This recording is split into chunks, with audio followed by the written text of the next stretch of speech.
Keep it going. We've got none other than one of my favorite writers, Bob Whitcomb, formerly of the Providence Journal, now GoLocal Columnist, and welcome him right on. Nice to see you. How you doing, Hello, Bob? folks. Okay, good. Summer's almost over. It feels like it's That's over, right. doesn't it? I'm Even though it just started. stocking up on parkas and hot cider. All right, I like that. Ready for anything. You got your coffee here Yeah. as usual. Okay, so President Trump Yeah. is over in France, and you know something about France. I do. You I live think he's there. back now, but he's been in France, and I thought actually he performed pretty well. I thought it was amusing that the new president of France is very young, 39-year-old Emmanuel Macron, dealt with Trump very well, very comfortably. He's a very confident guy, Macron, and he's not easily upset by eccentric people like Mr. Trump. And I thought the body language is pretty good. May have been totally fraudulent. Even dealt with some of Trump's inevitable vulgarities, such as Trump pointing at the belly of the French president's wife, who's very attractive, but about 32 years older than Macron is. Said, "You're in great shape. Yikes. You're in great shape." You know, so I think As if he was his, expecting her not to be. yeah, yeah. it's something. But I thought that was very well done, and he probably felt it's sort of a relief to be in Paris, of all places, rather than the United States, where we had another shoe drop, which we had a former, in quotes, maybe former, a Russian-American who used to be a spy, Soviet counter-espionage and Russian counter-espionage spy, was also in that meeting. How lovely. Yeah, and that wasn't announced, that wasn't disclosed until today. Oh, so my they, gosh. they keep, I think the catastrophic thing about the Trumps, they keep hiding things, they keep lying, and then more stuff comes out, and it just never seems to stop. I don't know if what Trump has done is impeachable or not, but it sure looks terrible. And you don't want to have meetings with your enemies. Sure. Generally, it's probably not a good thing. It does frighten you as to what's going to come next. Yeah. Speaking of frightening, let's talk about the Rhode Island. Frightening. Yeah, let's talk about the Rhode Frightening Island terror. Yeah, let's talk about the Rhode Island General. Counterterrorism campaign. One of my favorite topics, the Rhode Island General Assembly, who Yeah. often terrifies me and so many other Rhode Islanders. I kid, Well, sort of. they're just people, remember that. However, also remember the great line of the 18th century, "No man's life or property is safe while the legislature is in session," which I'm sure you've heard. Was he a Rhode Islander? Whoever? I think Massachusetts. Oh, okay. actually. He Yeah. could have been from here. I mean, they are So- just people, that's the problem, they're just people. If they're robots, like the professed robots, we'd probably have a budget by now. Yeah. Instead, Senate President Ruggiero and House Speaker Mattiello apparently don't like each other, so everything is stuck. Okay. For the time being. But it's the budget itself, as I read in your column, you don't think is terribly It's not bad. Not No, a bad it's thing. not bad. They Reasonable could have done document. so many more bad things. Boy, we have low It's standards pretty here. under control. We've got some low it's standards here. pretty respectable. There are two horrible things, though, that were passed. One was a perpetual municipal contract. Evergreen. Which would bankrupt, Sure. which would bankrupt many municipalities. The other thing was the idea that a disease that you contract in the course of your life, your working life, all of them you can put in for tax-free disability payment. Wow. This would include heart disease, which I've had. I've had my triple bypass, Wow. I did not skin know that. cancer from wandering around outside too much, any hangnails, whatever. So you could retire with full disability based on diseases which anybody can get, not just law enforcement people. That was what I was going to say. I believe the most common, yeah. the most common cause of death for Heart Americans disease. is heart Yeah, disease. yeah, coronary heart disease, very, very But common. under the bill that our General Assembly passed, our Statesman statesmen passed, in their infinite wisdom, would have public safety workers. That's right. It would have them. It would assume that their heart disease was a result That's right. of When their anybody job. can get it. When I've had it for anyone- years. Sure. Yeah, anybody can get it. And it's a raid on the Treasury, so you'd have even more abuse, fraud and abuse in the disability pension system. Sure, it And would certainly these cost people- more. It would cost a lot more. It would cost a great deal more. You have very early retirements. A lot of these people leave the state and pay taxes elsewhere. Yikes. And it's just, I hope the governor, if it gets up to her desk, and there's some confusion about Yeah, she hasn't. the conveyor belt, how the conveyor belt Whether they've is been working. transmitted or not, she hasn't made I a don't move know. to sign the Yeah. bill. She Whether hasn't maybe vetoed it's the in bill. Braille or something, somebody has to read it. I It's don't know. certainly in limbo, wherever it is. Limbo, yeah. So we wait with bated breath to see what Yeah. the General Assembly is going Yeah. to do. Speaking Yeah. of waiting, it seems like this Yeah. whole Pawtucket Red Sox issue is Yeah. going to go on, another thing before the General Assembly ad infinitum. In your column, you talked, and I thought this was interesting, you talked about how the Pawtucket Red Sox owners are talking about moving their operation to Worcester. Well, they've been approached by Worcester, and it's the other big city outside of Boston. Sure. An hour drive. Hour drive. Actually, Providence is a lot bigger. Whatever the city, I think the population of the city proper is the same, about 180,000. But the Providence metro area is much, much bigger. It's like 1.5, 1.6 million. Because it includes Warwick, Fall River, Cranston. Warwick, yeah, includes all of Rhode Attleboro. Island, Attleboro. This is the government's definition of a metro area. Okay. It's really a bigger city than we think. So we've got the Because demographics advantage. yeah, we got density. The other thing is the density goes right along the main street of the East Coast, which is Route 95. This is the most important road in the East. It's on that. There's increasingly major airport. And trains. Worcester's got a few trains, but nothing like us with the Amtrak. Sure. It's just not a very attractive place to put a stadium. It might happen, but I don't think the Paw Sox organization wants to move to Worcester at all. And I also think that if the details came out, maybe the people in Worcester would get cold feet when So- the subsidy. So what you're saying is, when you ask someone at first blush, you say, Right. would you like to have a major minor league Sure, baseball yeah, team yeah, move into your yeah, city? What do yeah. they say? So Sure. that's nice. It connected to the Red Sox, Sure. one of the two most legendary Major League Baseball thing, and a major, as you said, it's a good way of putting it, a major minor league team. The most important one associated with the Boston Red Sox, but putting it in Worcester, as much as I like some of the stuff in Worcester, it's got a great museum, it's got some great colleges. From an economic standpoint, market standpoint, it doesn't look that great. That's problematic for the owners, Yeah. sure, but when you ask the man on the street, Yeah. well, do you want a ball club, for all the reasons we just Yeah. went over, they're going to say yes. But Yeah. what about Until when they you see the say, deal. hand me $100 million? Yeah. I think the average Or- guy on the street or woman on the street, their opinion is going to shift a little when they hear the price Or tag. 50 million. Sure. Yeah, And your, Yeah. taxes are going to go up to have Taxes to. are going up. I also have a hunch, who knows, I hope I'm wrong because I'd suffered too. I have a hunch sometime the next year we'll be going into another recession.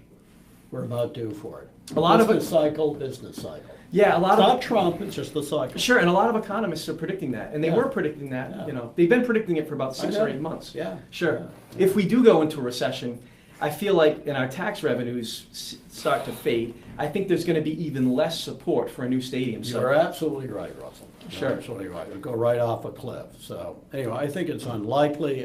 What I do think is likely will be some kind of a deal, more than 50% likely anyway, a deal to keep the Paw Sox in Rhode Island struck next fall.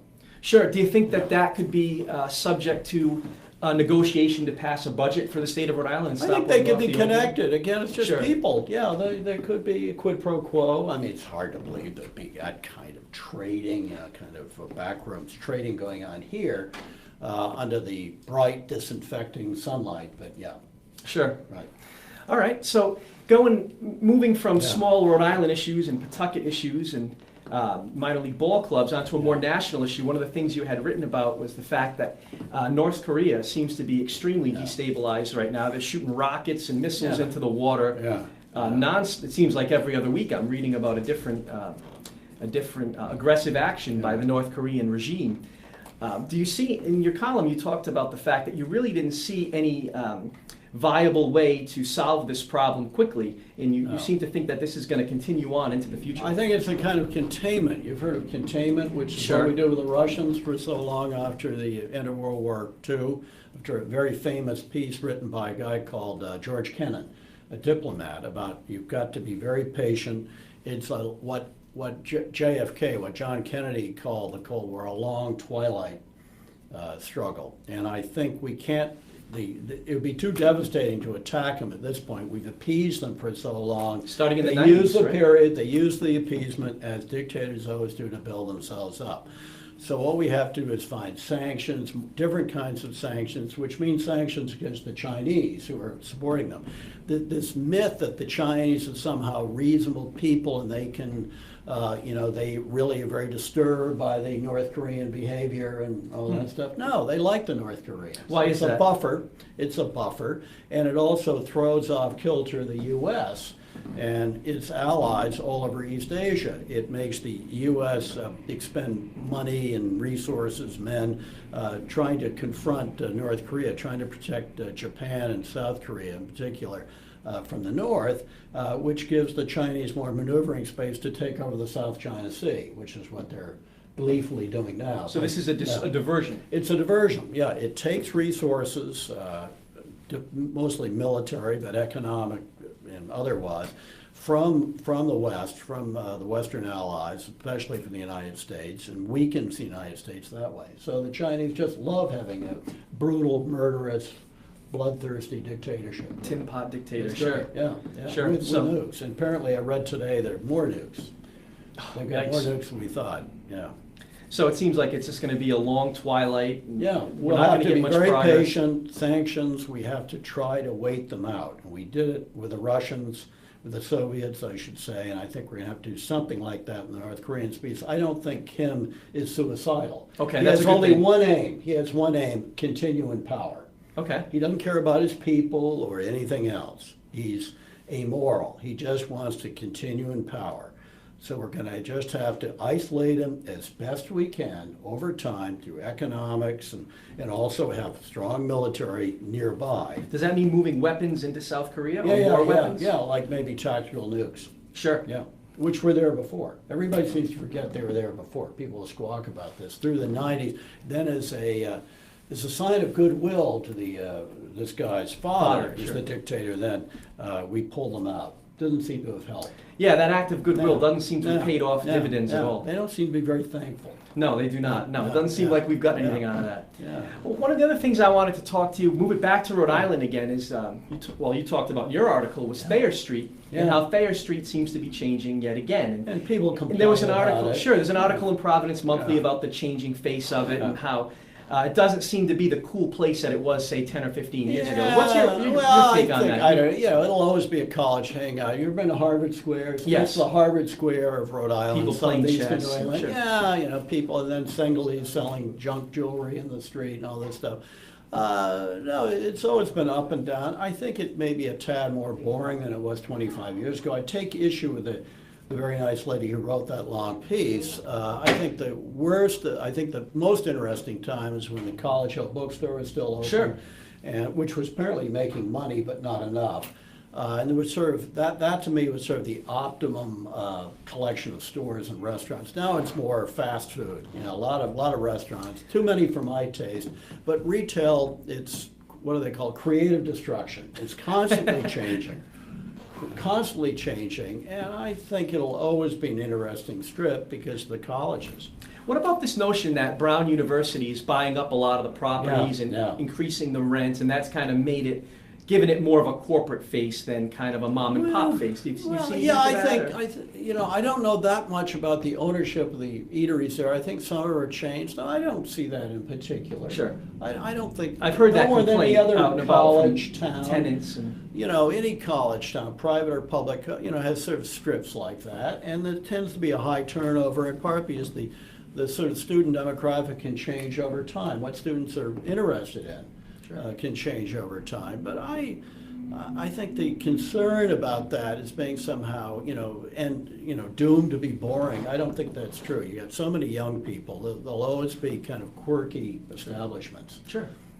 All right. Well, while I got you here, before I let you go, sure. And And the police, I want to stay here as long as I can since the police are right outside the door. Well, next, I don't have the police on next. Next, I have on Frank Carini from EcoRI Great News. man. We're going to be Great talking. man. Sure, we're going to be talking about the environment. So I figured I could touch on an environmental issue with you because you talked about it in your column, namely that.